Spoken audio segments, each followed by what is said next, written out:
Well, it was, I suppose the inspiration for it was the Alps event, and we looked at doing something similar in Scotland, but on a slightly smaller scale. So what we've got is we've got 3 turn points. We start from here. There are 3 turn points, which is the summit of Ben More, the summit of Ben Vorlich, and the summit of Mielentarmiken.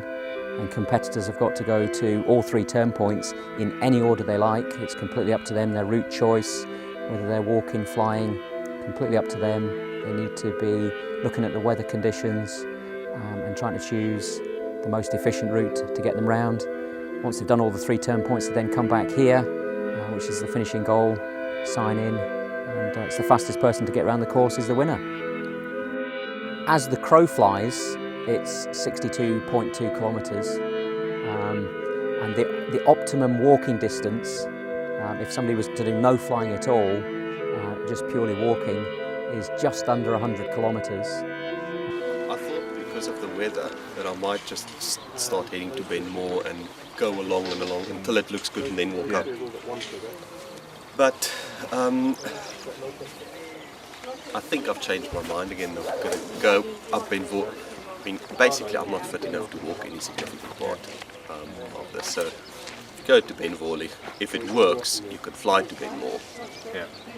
If it doesn't work, then all you'd have been doing otherwise is walking with a heavy bag. Certainly to start with, there's not going to be much flying. So we've got the first turn point, the one behind us just here, is the closest. So some competitors I think will probably be planning on running up and getting that one, coming back down and going along to one of the second turn points and trying to get there for when the best flying conditions happen. And we expect the best weather for flying today to be sometime between 2 and 5 o'clock this afternoon. So the canny competitor is going to be the one that gets themselves into the best position to fly, because obviously the further you can fly, the more efficient that is and the better chance you've got of winning the event.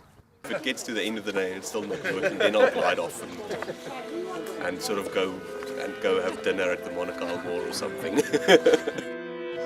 So say you go free roll.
How's Hemmingen looked?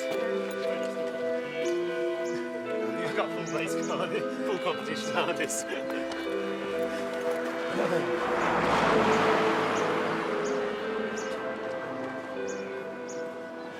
And if it stays easterly.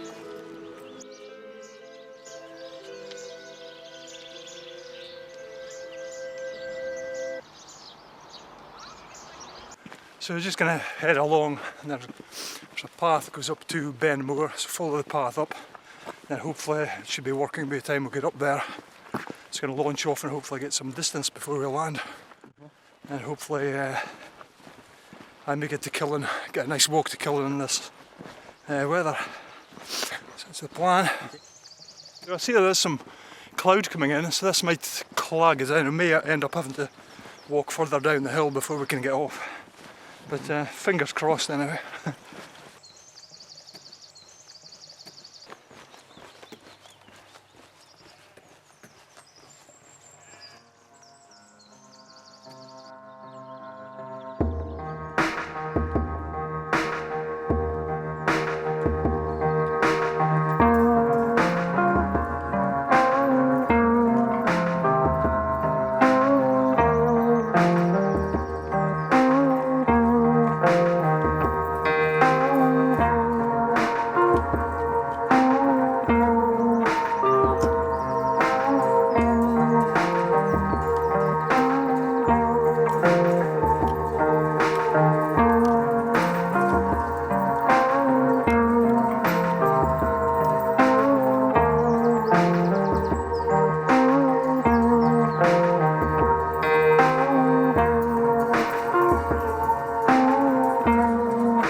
try to get to Benmore, so hopefully get some flyable conditions from Benmore.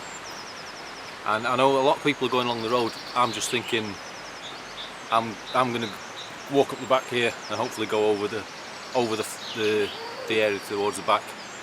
The original strategy was to come off Vorlich and come over the back anyway, so I'm just really joining up with the previous strategy there. Find out if it works later on.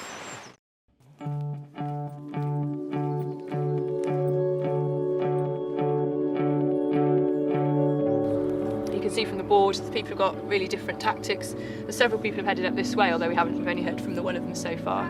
A lot of people headed straight up Ben Vorlich, and a few of them have flown down now towards this kind of direction. One guy, Steve's apparently already been around there and flown down, and that was a good hour or so we heard that, so he's doing really well. Yes, that's it really.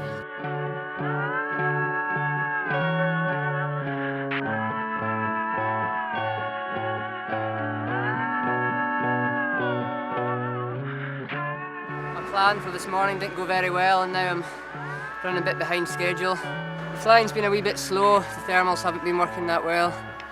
So there's been a lot of walking, not enough flying. I've been carrying this thing too much rather than it carrying me.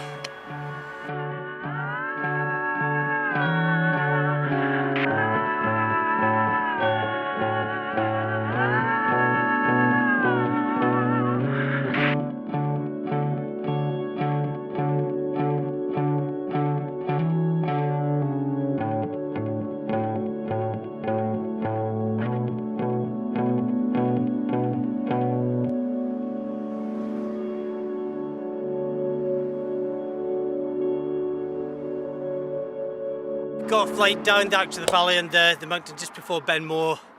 Had just a nice run into the valley, about a few clicks down the road, and then packed up, started walking.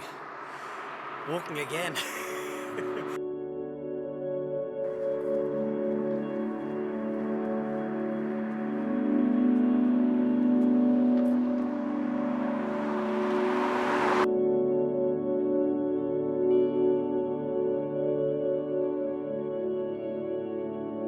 It's 7:15 on Saturday night.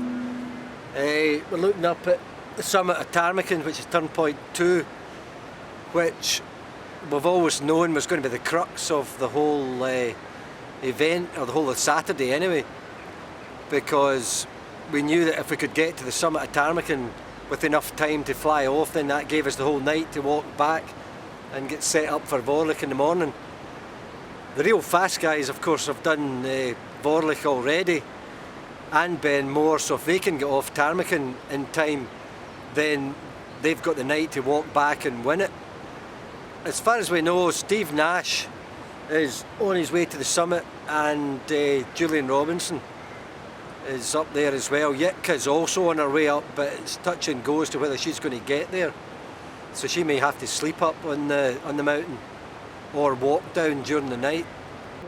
There have been, since we've been here, we've had about 5 or 6 come past. Most of them have stopped. The only guy who hasn't stopped is Steve. He just came past the run, didn't look left or right, he was running. This morning I went up Ben Vorlich first, and when I was about 2/3 of the way up, at about 9:25, he launched from the top of Ben Vorlich. So that's less than 2 hours after the race started. He was launching at the top of Ben Vorlich and flying down.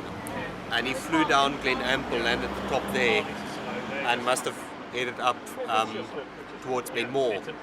Yeah, Vorlich as well. Oh, I tell you what, what's that price for the most percentage walking? So where have you been? Well, we went. I did your stupid idea, didn't I? Steve, if Steve or Julian or both can get off, then it's going to be a running race between the two of them to get back to the finish. They'll probably get back to the finish at maybe before 11 o'clock, 10 o'clock, something like that, if they can make it through Glen Ogle. You can see we've got a whole cluster of people here centred on Killin. Quite a few of them are starting to make their way up towards Ptarmigan, and probably looking at spending the night out here before doing this and flying down in the morning. There's a couple of competitors who've already done tarmac, and the one who really stands out is Steve Nash, we haven't heard from him since 6 o'clock, and he was in this location here. We suspect he's probably been over the summit of tarmac and will be making his way back, and we're kind of expecting him to be back here at the campsite before midnight.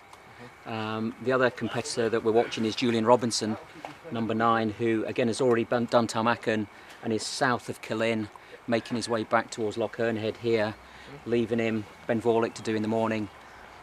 There's a couple of other competitors, Paul Myerscough, who was here, and he was heading for Ben Vorlich, so he's kind of in the frame as well, to first, second, third place.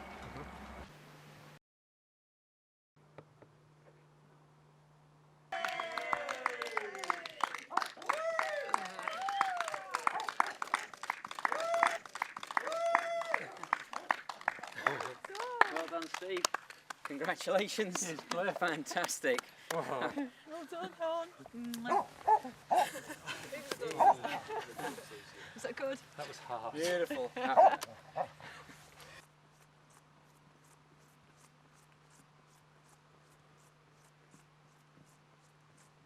That's good. So tarmac And was- the worst bit for you then, the whole? The worst bit was definitely tarmac. Right. Everything else seemed to be okay, apart from pretty well a total absence of any lift. Tomorrow will be better. Yeah. All the lift I did was with my legs. So the tarmac, yeah, it really played about with me. Because if you don't go off the top, you just It's land Julian. on the plateau.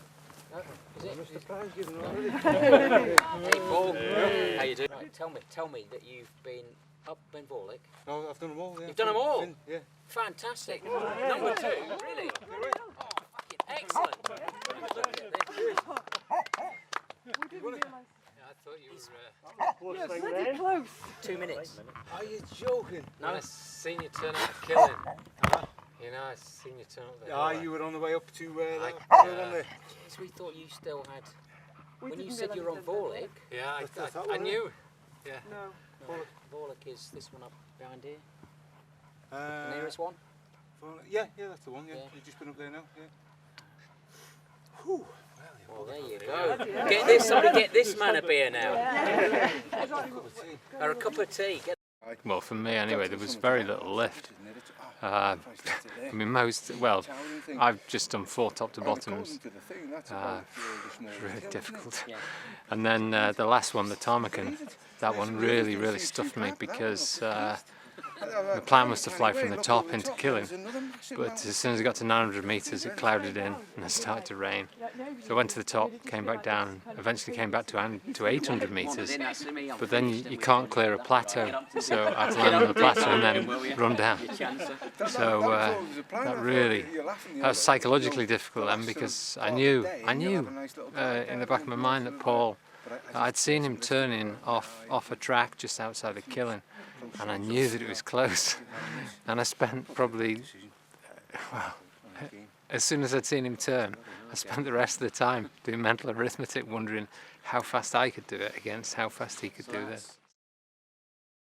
It's been a fascinating day, actually. It's funny, nothing prepares you for the events like this. You have it in your mind's eye, or you sort of rattle off all the hills. I mean, I had the first 2 hills done in about half an hour in me sort of head, and then once you've been walking for sort of 3 hours and you're not actually at the bottom of the first one, and then eventually you crack the first one and you come down, you realise how tough the next 2 are going to be. It's tough. It's really hard going, actually. I started on Vorlich. It was misty at the top, so I had to come down probably about 100 metres, and then I got a glide right out to the road and then run.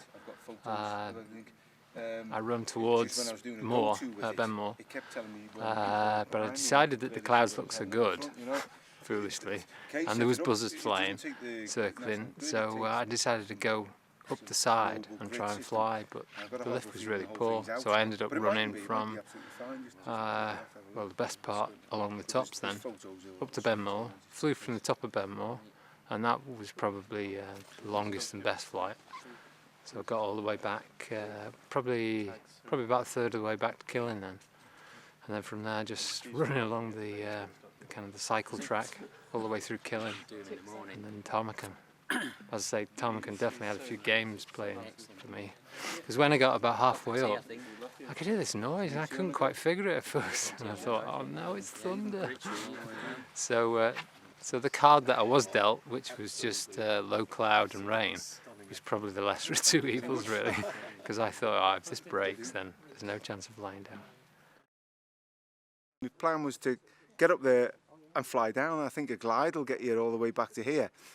And I was aware I was running a bit short of time, but I got up for about, I think it was about 19 minutes past 9 or something like that, which is still within this sort of threshold. You're permitted to fly legally, but it was too dicey. I mean, you're not fully compass mentis, as this interview's probably proven, but and there's all sorts of risks, and the visibility's disappearing before your eyes.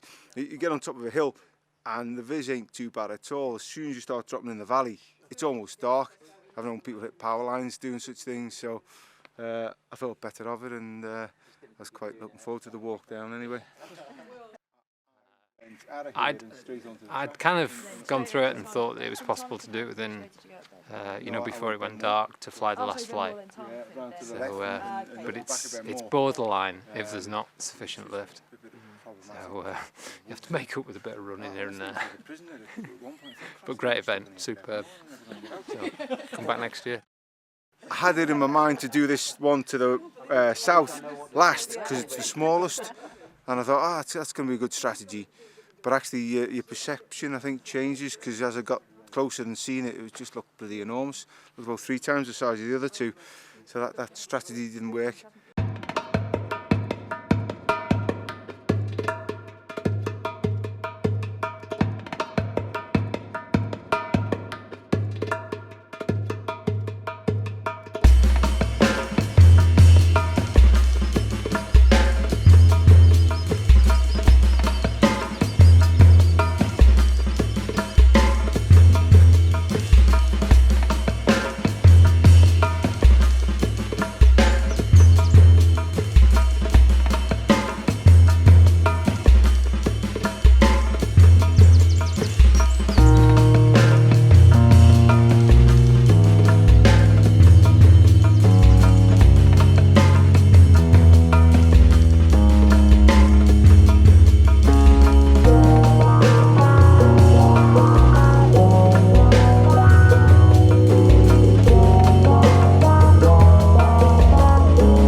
I thought if I go to sleep then I'm not going to want to start again, so I just came down.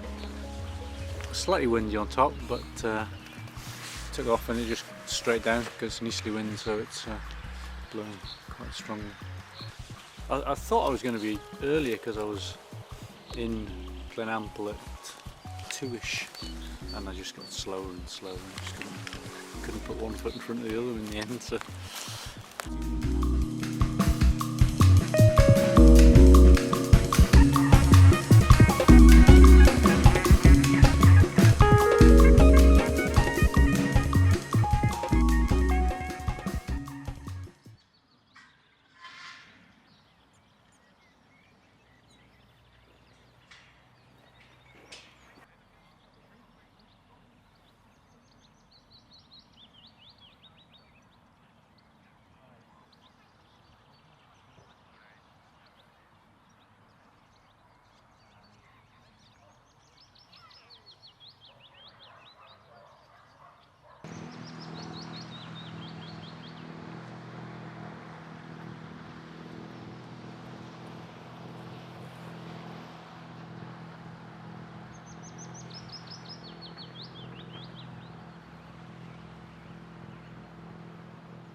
coming over the lake when you knew you were going to make the landing field, it was kind of a nice feeling. I'm looking forward to that bacon butty now.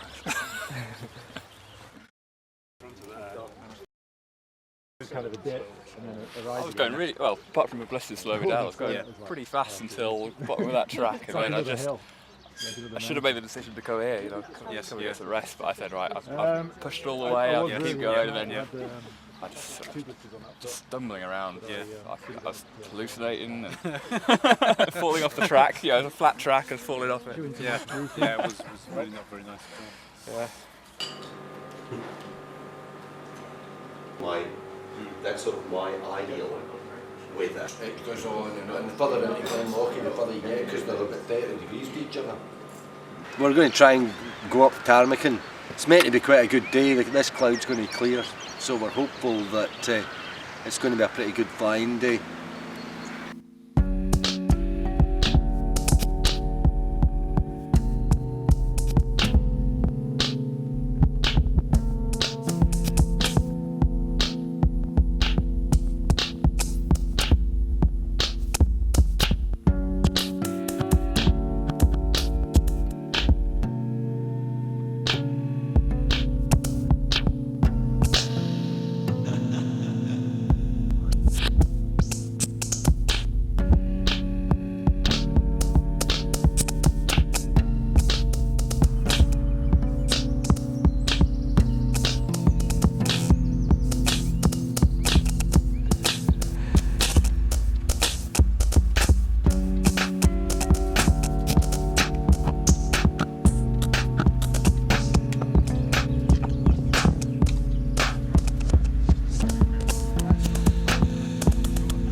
Besides the landing, I think it went quite well.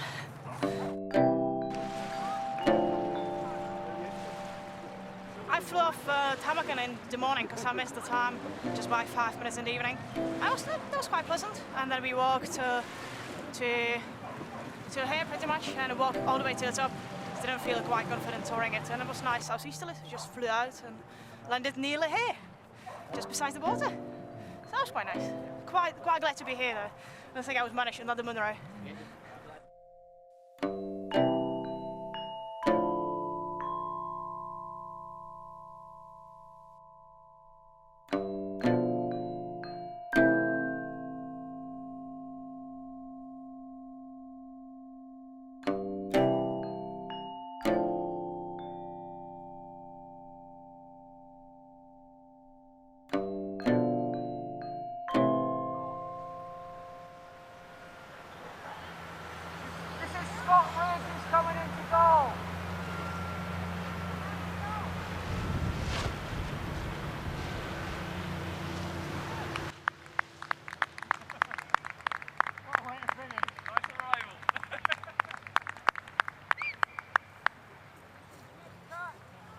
It was pretty rough coming behind Ben Vorlich, but we got a nice climb over there, so it's nice and high to come in here. But the wind was quite strong here and got a bit of rotor behind the trees and made a nice arrival. But I probably should have landed in one of the other fields, but the wind was quite strong there as well.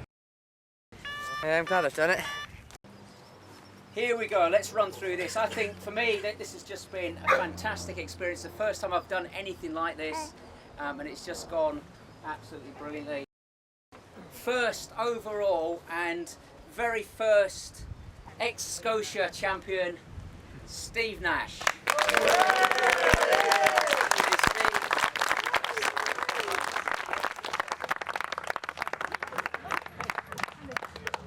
Here we go, Steve.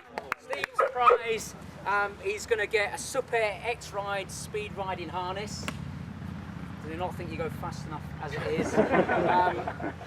And I'd like to give you, it gives me great pleasure to give you the first xScotia trophy.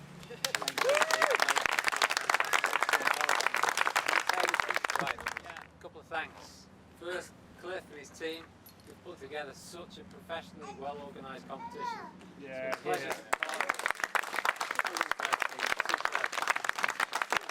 Second to Nova, because the Ibex 15 that I've been able to run with has really made a difference.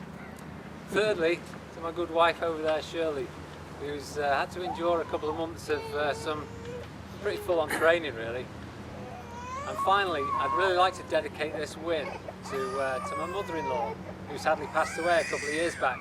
But she was a full-on Scot, and she'd have been made up for me to win this. So thanks everybody. It's been fantastic.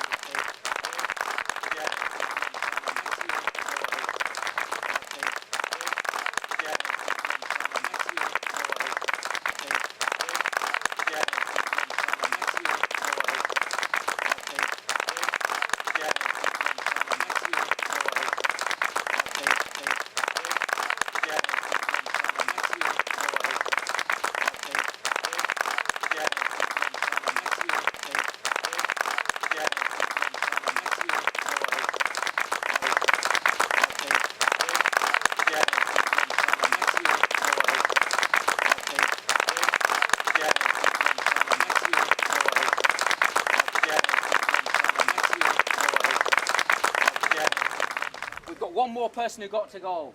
7 people in total. Scott Rigg, here he comes. Scott, what have we got for you? Here we go. Scott, what we've got for you is a pair of Black Diamond walking poles, but they're on their way. Okay. Honest. Thanks. See Mike. Okay. So that's our 7 folk who got to goal, got all the turn points done. Cheers, Scott. I want to thank everybody here who's helped, worked really hard on getting this event. It's run really smoothly as far as I'm concerned. We've had no accidents, no injuries, everybody's happy. But last and not least, every single one of you for coming along and supporting the event. And we might see you next year. Yeah, it's been really good. I think everyone's enjoyed it, and even though it's been painful, everyone seems to have enjoyed it more than through the pain. And those of us that have been volunteering have really had a good time. It's been really interesting. I think the weather actually turned out to be really good. So there was a bit of flying done, but it also made the sort of the strategies and tactics more interesting.